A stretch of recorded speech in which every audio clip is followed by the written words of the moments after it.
E aí, gente linda, tudo bem? Aqui é Johnny Freitas, do canal Sexualidade e Intersecções.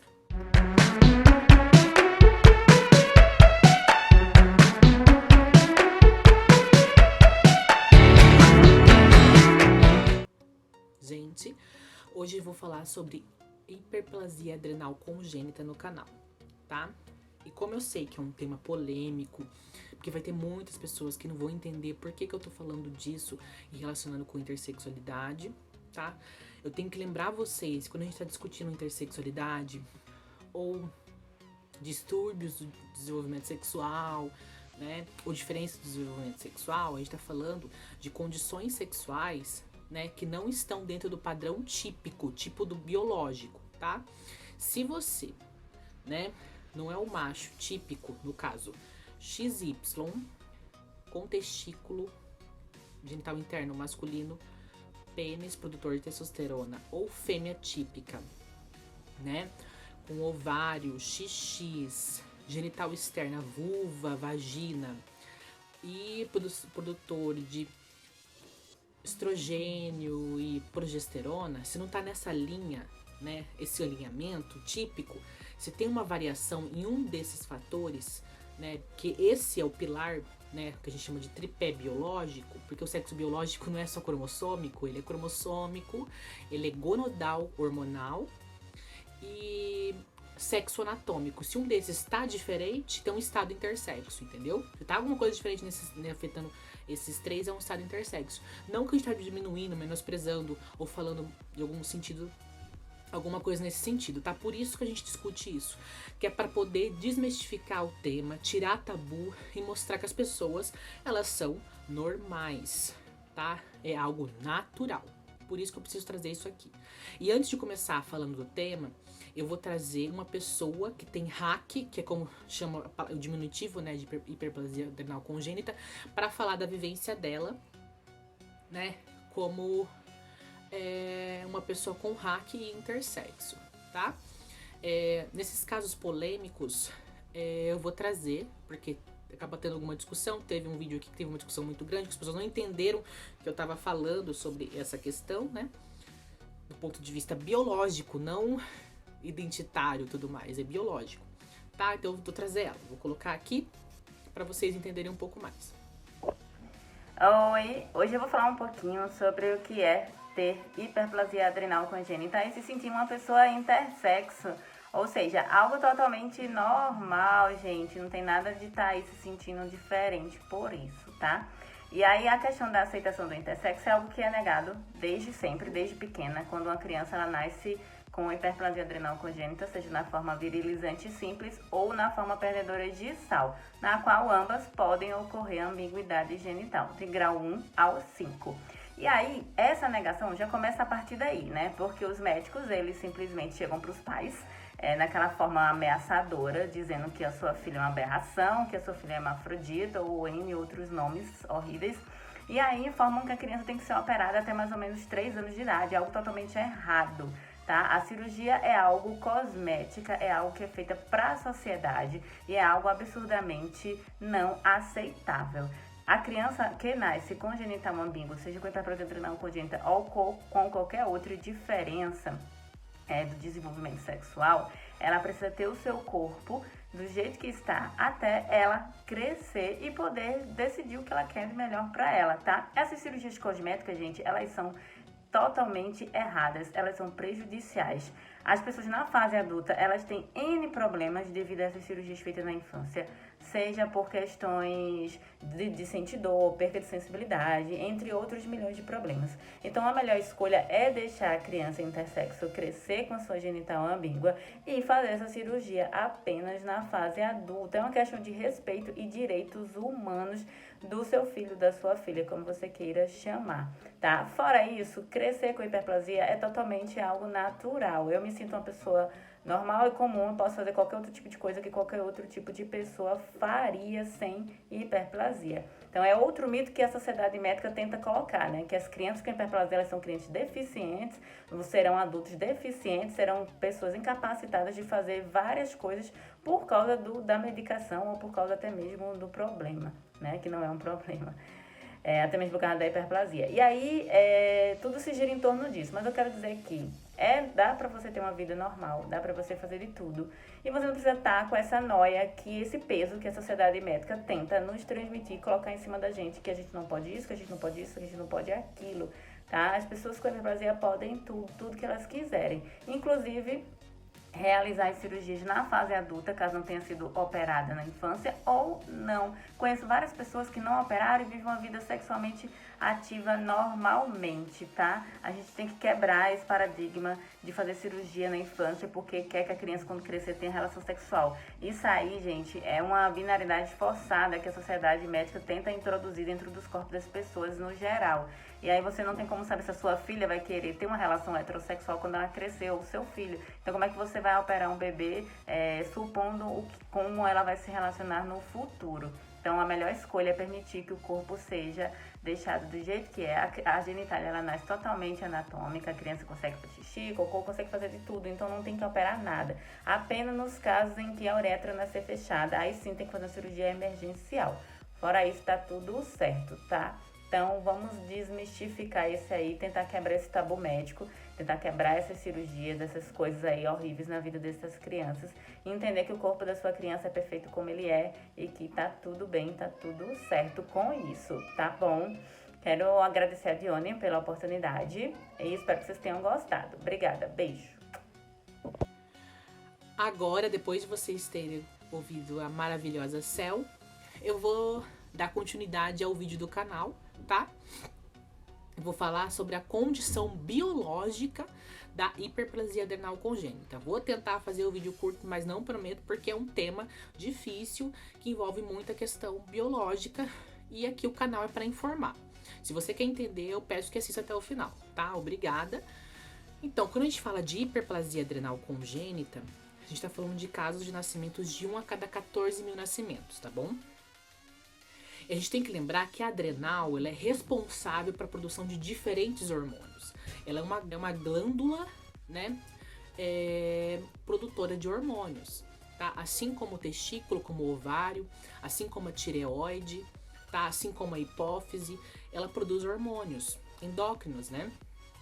Então ela tem uma complexidade de teias enzimáticas, de produção de enzimas, de hormônios, né, que interagem entre si e mantém a biossíntese e a homeostase no corpo. Então a gente tem que entender esse mecanismo.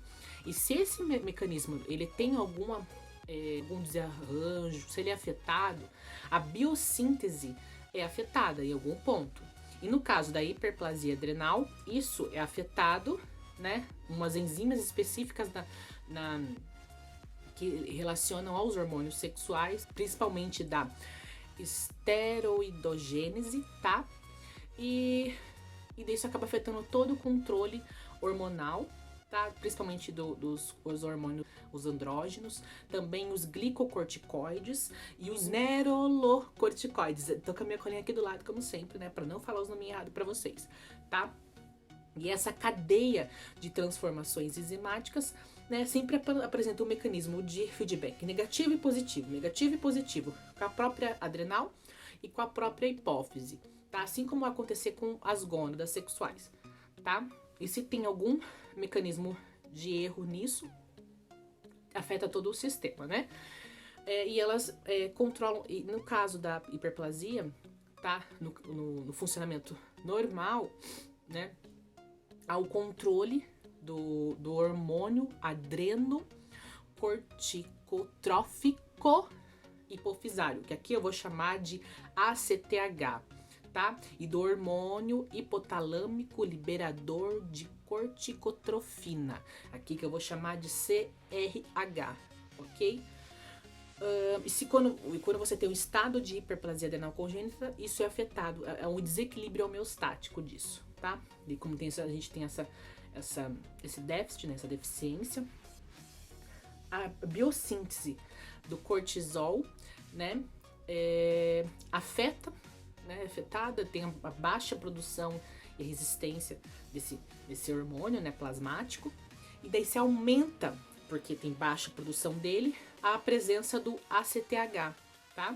que provoca um desequilíbrio total de vários hormônios, tá? Da produção enzimática, ok? Principalmente metabólicos, tá? Pré-bloqueio tem uma diminuição e o pós-bloqueio tem um aumento, né? E daí isso afeta toda essa questão, principalmente da aldosterona, os esteroides sexuais, os andrógenos. E daí você tem uma variabilidade da percepção e do quadro fenotípico da RAC, tá? Quando a gente entra no quadro clínico, por exemplo, há muita variação, porque depende muito da deficiência dessa enzima, ok? Há uma interação entre esses androgênios hormonais, ok? Que eles vão dar essa alteração no fenótipo, tá? E pior, essa biossíntese dos andrógenos afeta não apenas os andrógenos, afeta os minerocorticoides e produz um estado de variação enorme. Daí afeta a genital, afeta a produção de sal, né? A perda de potássio, então dá um desequilíbrio generalizado, tá? Aqui você vai encontrar esse desequilíbrio para mais ou para menos do que eu já falei, dos mineralocorticoides, os agonistas dele, tá? A aldosterona, a desoxicortisterona, tá? E dos antagonistas dela também, da 17-hidroxiprogesterona e também da própria progesterona em si, tá? E tudo isso, como eu falei, causa toda essa perda, desequilíbrio de sal, né? De potássio, acidose no sangue, tá? Alcalose, hipertensão, hipotensão, é um desequilíbrio total. Então, nesse caso, a gente tem que ficar de olho nesse processo, não na virilização genital, que infelizmente tem-se uma visão na virilização genital e tudo mais. E não que você não dê uma olhada para isso, porque se você não olhar isso, o bebê pode morrer, né? Mas a sociedade tem uma grande percepção para virilização genital, né? E que a gente tem que discutir, porque isso dá uma percepção e uma diferenciação do feto, né? Eu vou falar rapidamente do feto XY, tá? Quando isso acontece no feto XY, que eu não vou entrar muito aqui, tá? Porque o principal foco e o principal dos casos que a gente vê que sofre, principalmente na infância, a mutilação genital, como eu já falo, mutilação genital porque o bebê não pôde participar, diferente de uma cirurgia onde ele participa, que o adulto participa, o adolescente participa, que daí ele tá participando de algo que ele quer realmente. Quando isso acontece numa criança, né, num bebê, num feto que é geneticamente XY, tem um bloqueio do testículo, tá? Porque tá tendo um desequilíbrio de corticoide, de aldosterona, de testosterona, isso bloqueia a testosterona com essas variações. Então você tem uma hipovirilização desse feto, quando é muito grave, podendo até gerar uma genital ambígua. É raro, mas pode. Mas, geralmente é uma hipomasculinização, tá? Quando acontece no feto, que é 46XY, tá?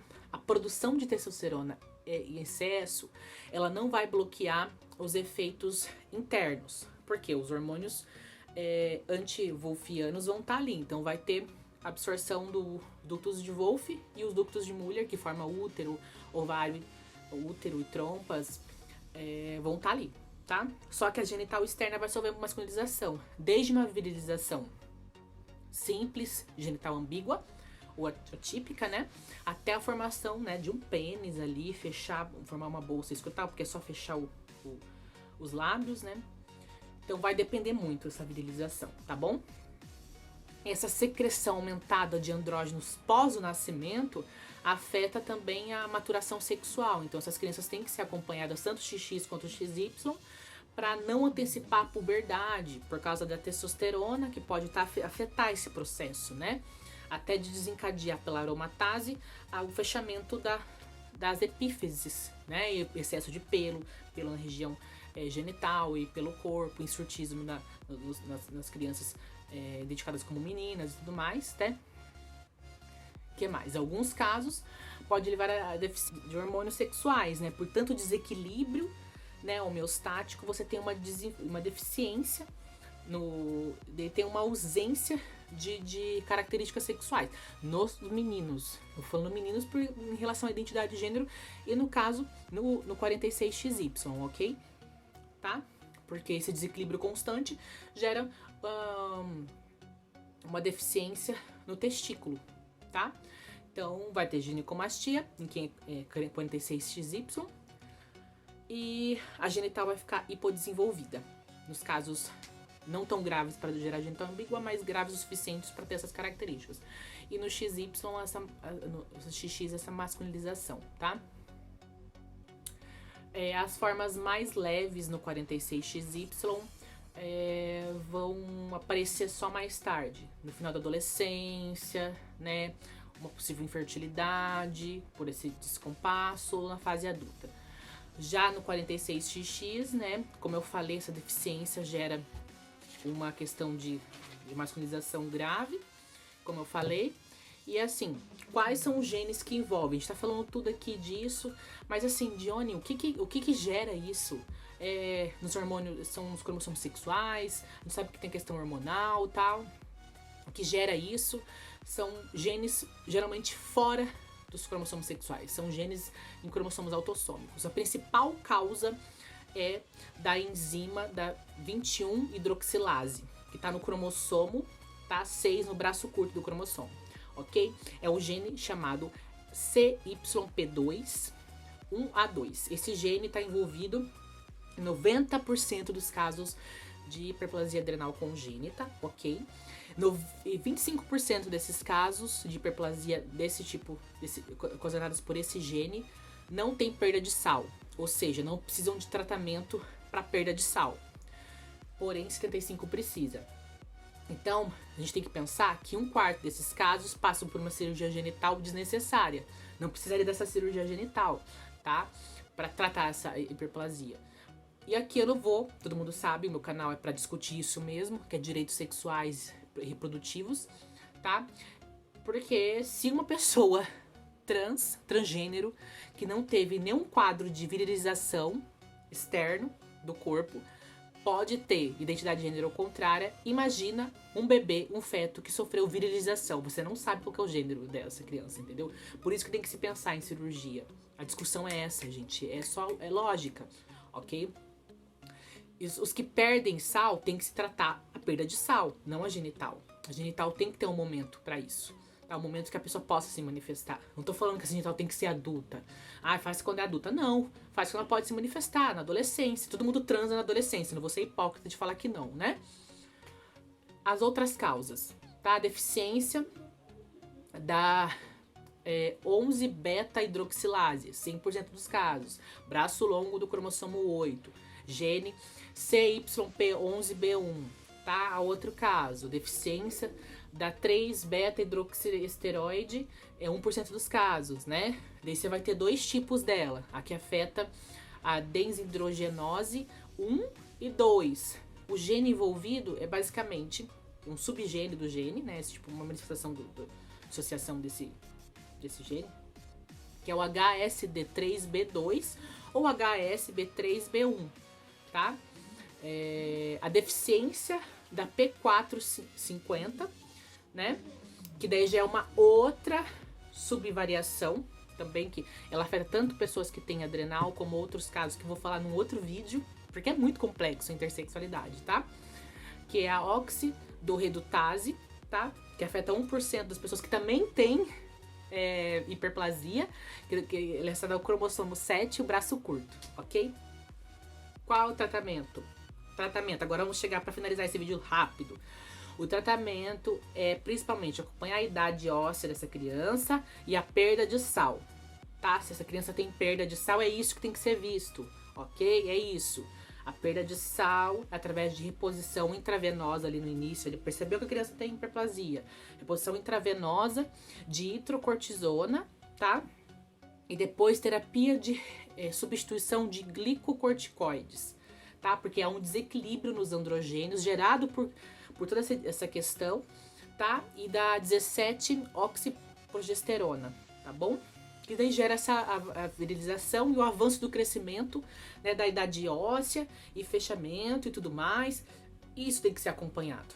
Ah, mas esse é hormônio, Johnny, você fala que o hormônio não dá. Calma, gente, esse é um hormônio que precisa ser reposto, tá? Porque senão a criança que tem perda de sal vai perder perda de sal e vai morrer. Então, isso é necessário.